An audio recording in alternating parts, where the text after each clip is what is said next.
Assalamualaikum warahmatullahi wabarakatuh.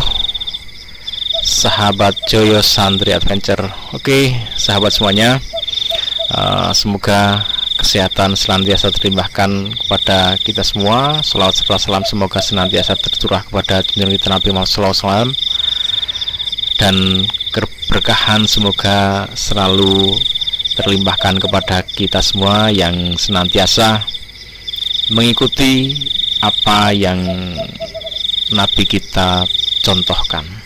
Oke, pada kesempatan kali ini saya akan mereview ini sebuah konten dari ini Bengal Dong ya. Kebiasaan NU, Muhammadiyah dan Salafi yang tak dibenarkan. Oke, mungkin ini akan saya bikin yang kebiasaan NU dan Salafi, karena yang Muhammadiyah sudah ada di konten sebelumnya ya. Sudah, ini ternyata isinya sama, cuman digabungkan saja, maka saya akan lewati yang bagian di Muhammadiyahnya.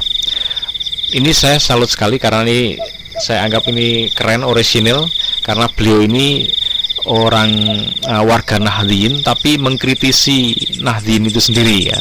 Jadi kebiasaan NU yang tidak dibenarkan. Jadi ya bagus, punya keberanian dan kesadaran untuk mengkritisi apa yang sedang dia pegang. Jadi tidak asal jalan saja. Oke, kita lihat seperti apa pernyataan beliau.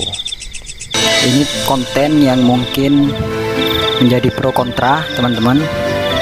Saya selaku Nahdliyin dan beberapa masukan dari teman-teman tentang NU dan kebiasaan-kebiasaannya yang mungkin kurang dibenarkan ya. Jadi ini saya coba sampaikan ke publik. Mungkin ada yang setuju atau yang kurang setuju, kita luruskan di komentar. Namun nanti penyampaiannya dengan bijak, oke? Kebiasaan Nahdliyin yang tidak dibenarkan, yang kurang dibenarkan, yang tidak dibenarkan, juga tidak salah, tapi tidak dibenarkan. Oke. Soft sholat sering terjadi di masjid-masjid NU. Mesti soft sholatnya jaraknya jauh. Oke, sampai sini paham ya maksud saya. Jadi ini kebiasaan masjid-masjid NU Nahdliyin, jaraknya sangat jauh. Oke lah, kita nggak terlalu rapat sampai tumitnya bersentuhan, sampai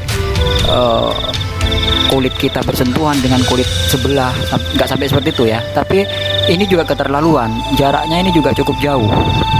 Nah, ini tidak dibenarkan, namun tetap sah sholatnya. Namun kebiasaan yang tidak dibenarkan, karena ya harusnya rapat lah. Caranya misal, ini yang benar, harusnya seperti yang benar. Tapi soft seperti ini sudah diklaim, maksudnya sudah identik dengan Salafi Wahabi, padahal ya ini yang benar maksudnya. Namun Wahabi Salafi juga ada celahnya di sini. Kita bahas di konten yang berikutnya tentang Salafi Wahabi. Untuk NU Nahdliyin ada jamaah ya, itu ronggang, itu kan salah, tidak dibenarkan. Caranya adalah kalau sudah kadung ronggang, misal soft pertama rapat nih, ketika bangun rokat pertama rapat, ketika bangun rokat kedua kok renggang lah. Titik pusatnya adalah imam, pusatnya di tengah imam. Makmum yang pas di belakangnya imam itu adalah titik pusatnya. Sebelah kanannya imam itu geser ke kiri pelan-pelan, sebelah kirinya imam geser ke kanan pelan-pelan, sehingga rapat lagi. Lalu ketika ada celah kosong di pojok kiri kanan, makmum yang di belakang itu maju dalam sholat itu nggak apa-apa, asal tidak melebihi 3 gerakan. Itu nggak apa-apa, tujuannya untuk merapatkan soft, karena soft sholat ini sama seperti softnya malaikat, eman kalau renggang. Nah ini ya, yang pertama kebiasaan Nahdliyin yang tidak dibenarkan adalah soft sholat yang renggang. Oke, masalah soft yang renggang bagus ya, saya sepakat, memang harus rapat ya. Bahkan imam selalu beberapa kali itu mengingatkan luruskan dan rapatkan, jadi membuat softnya lurus dan rapat. Nah, ini tentunya butuh pembelajaran lagi agar seluruh jamaah warga-warga Nahdien ini bisa lebih memahami seperti apa dalam membentuk barisan soft. Oke, selanjutnya sholawatan di mana ramai-ramai, ada panggung, bagus itu, karena amalan yang pasti diterima itu adalah sholawat. Namun ketika sholawat ini disiarkan di panggung, lalu penontonnya seperti ini, terjadi kholwat, terjadi campur aduk antara laki-laki dan perempuan yang sangat disayangkan ini. Konsernya, sholawatannya bagus, gak ada yang berani mengharamkan sholawatannya. Namun karena ada unsur-unsur kholwatnya ini, sehingga muncullah polemik. Oh, sholawatan bid'ah segala macam. Harusnya sholawatannya itu sudah benar. Itu anjuran Nabi Muhammad SAW. Oke, saya setuju dengan pendapat ini. Jadi mungkin ini bisa diperhatikan ya bagi panitia, terutama panitia penyelenggara, karena orang yang hadir ini mereka akan hadir begitu saja dan menempati mana yang kosong. Jadi mereka nggak akan berpikir di mananya, yang penting ada tempat yang kosong, dia bisa nyaman di situ, bisa melihat panggung dan sebagainya, udah akan bertempat di situ, sehingga nggak akan berpikir mana sampingnya laki-laki perempuan. Dan itu benar sekali, harus diatur. Caranya panitia ini, perhatikan nanti para panitia kalau ingin menyelenggarakan, bikinlah, dikasih garis tali rafia atau apalah, dipatok gitu kan, jadi dikasih plang di sini untuk perempuan, di sini laki-laki. Jadi itu jadi solusi. Oke, semoga bisa ditindaklanjuti ya teman-teman, itu bagus itu. Kebiasaan Nahdien yang tidak dibenarkan. Selanjutnya aurat perempuan. Aurat perempuan itu sekujur tubuh termasuk kaki. Lah, kebiasaan-kebiasaan ini yang sering dilakukan ketika ada perempuan pakai rok gonceng laki sehingga betisnya terlihat. Nah, ini aurat. Sayang sekali, eman. Tidak jarang lulusan pondok Nahdien yang masih mengabaikan ini. Oke, benar sekali ya. Silahkan itu diperhatikan, karena aurat memang harus ditutup ya. Nah, kalau memang benar kata beliau itu kok pada masih mengabaikan tentang aurat, ya bisa diperbaiki, karena sudah tahu ya batas-batasnya mana saja untuk perempuan, untuk laki-laki yang harus ditutup auratnya. Oke, kita lanjutkan. Lagi takmir masjid. Kebanyakan masjid Nahdien ini manajemen masjidnya kurang, benar-benar kurang. Sehingga imamnya sembarangan, imamnya hanya dipilih tokoh masyarakat, sehingga kurang fasih dalam tajwidnya dan segala macam. Dan terakhir tarawih. Ini ada tarawih sangat super kilat. Ini Nahdien berarti, khas Nahdien. Kebiasaan ini tidak dibenarkan. Mohon maaf, ini sekarang kita akan bahas tentang kebiasaan Muhammad. Oke, kalau masalah pengelolaan masjid itu SDM ya. Jadi tentunya SDM dengan terus belajar akan bisa memperbaiki sistem pengelolaan masjid. Dan yang masih menjadi kebiasaan itu, yang mengelola masjid itu orang sepuh-sepuh, yang muda-muda masih jarang jadi pengelola masjid itu. Nah, ini memang bisa beberapa hal ya penyebabnya.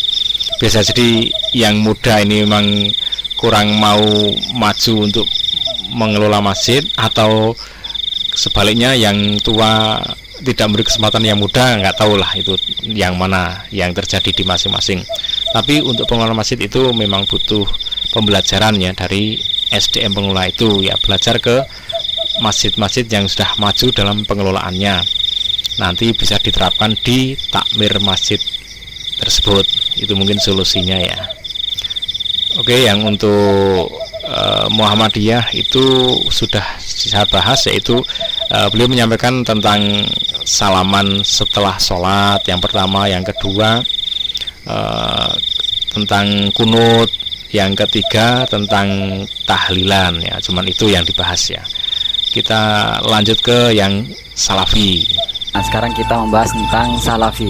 Kemarin sudah Muhammadiyah, Nahdien sudah ya. Sekarang kita bahas tentang kebiasaan salafi, kebiasaan salafiyun yang tak dibenarkan. Tidak salah, mohon maaf, tidak salah, tapi nggak dibenarkan. Apa itu? Yang pertama, jenggot. Salafiyun berkeyakinan bahwa harus berjenggot karena Islam itu di Arab yang khasnya berjenggot, sehingga orang Islam harus berjenggot. Ditambah lagi ada hadis yang untuk membedakan Muslim dan Yahudi, cukur kumis, pelihara jenggot. Akhirnya kaum Muslim salafiyun memelihara jenggot sampai panjang-panjang. Lalu menganggap yang nggak berjenggot nggak apa ya, ya Allah, saya takut salah jawab. Jadi Oke, masalah jenggot ya, bagi kalau ini kaitannya udah biologis ya. Kadang ada orang yang memang tidak tumbuh jenggot ya, nggak bisa itu untuk dimasukkan ke area yang harus pelihara jenggot wajib gitu. Ya gimana kalau dia nggak punya nggak tumbuh jenggotnya, janggutnya halus gitu, nggak ada rambutnya. Jadi kalau ini saya kira kalau mau pelihara jenggot ya bagus ya, insya Allah itu sunnah. Tapi bagi yang nggak tumbuh jenggot ya tidak perlu berkecil hati terus dianggap kurang sunnah ya. Saya kira itu kaitannya biologis, itu udah menjadi ketentuan Allah, dan gimana kita mau protes, gimana kalau nggak tumbuh jenggot ya kan. Oke, selanjutnya adalah isbal, di mana memang ciri khasnya salafi pasti pakaiannya di atas mata kaki. Kalau di bawah mata kaki sombong tempatnya di neraka. Lah, hanya gara-gara celana di bawah mata kaki jatuhnya neraka. Ini doktrin yang bahaya, Mas. Oke, saya pernah dengar juga hadis tentang itu. Tapi bahkan kalau Abu Bakar nanya, kalau saya gimana, kan badan saya kecil, perut saya kecil, kurus, kemudian kalau pakai sarung itu akan turun lagi sendiri sehingga menjadi isbal.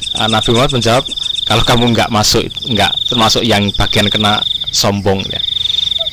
Jadi isbal yang karena sombong. Jadi kalau mau pakai yang agak tinggi itu ya bagus lah, itu malah lebih bersih, lebih aman dari kalau nyampar kotoran di tanah ya. Nah, kalau kebiasaan orang-orang dulu itu kalau bajunya yang sampai panjang, seperti kita tahu kalau di itu pengantin itu kan pakaiannya kan sampai jauh sekali itu kan. Nah, itu menunjukkan apa ya, harga diri yang tinggi. Nah, itu takutnya sombong terkenanya. Selanjutnya, soft rapat. Ini bagus, saya sepakat. Menjadi tidak sepakat ketika ada salafiyun sholat di Nahdiyin atau di Muhammadiyah yang nggak menerapkan sholat rapat, sehingga salafiyun ini satu orang sholat di Nahdiyin, masjid Nahdiyin.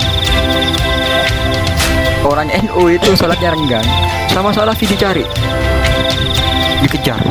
sampai jauh, sampai ngangkang. Saya pernah melihat ada seorang laki-laki sampai ngangkang. Ya Allah, itu mohon maaf, itu kalau kambing lewat bisa itu. Lebar itu ngangkangnya itu. Karena apa? Karena yang kaki kanan mengejar tetangga yang kanan, kaki kiri mengejar tetangga yang kiri. Oke, mungkin ini kalau menurut saya ya, berarti kalau memang sudah memahami rapat seperti ini bagus dan benar ya terapkan. Tapi kalau di misalkan komunitasnya di yang satu pemahaman sudah sama-sama paham, akan mudah menerapkannya dengan enak nyaman. Tapi kalau dengan orang yang sama sekali kita belum kenal, nggak tahu kita pemahamannya seperti apa, itu bisa jadi akan seperti yang diceritakan tadi. Saya juga melihat sendiri pernah gitu kan, sampai ngangkang lebar itu karena ngejar kiri kanan. Nah, mungkin bisa disederhanakan bagi yang memahami kerapatan seperti ini. Begitu pas sholat kok melihat dideketin, ditempelin kok orangnya menjauh, ya sudah, tidak perlu dikejar ya, entah kiri entah kanan. Jadi bisa jadi memang tidak sepaham. Yang pertama, bisa jadi yang kedua memang belum ngerti gitu kan. Jadi kalau kita salat bersama orang yang taruhlah belum ngerti, orang yang baru mu'alaf, baru masuk Islam, terus sholat bareng kita, ya sudah, yang penting dia datang ke masjid terus sholat sambil pelingak-pelinguk melihat ke kiri kanan sambil mencontoh, itu nggak masalah.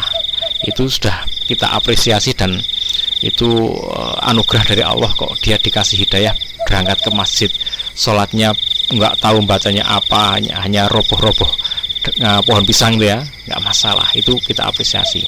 Nah, mungkin bisa dianggap seperti itu ya, orang yang di samping kita itu memang belum tahu atau memang tidak sepaham, ya sudah, dihormati aja, nggak ada masalah, insya Allah nggak masalah. Oke teman-teman, itu bagus sekali dari channel ini, saya sangat salut. Oke, semoga bermanfaat untuk kita semua. Assalamualaikum warahmatullahi wabarakatuh.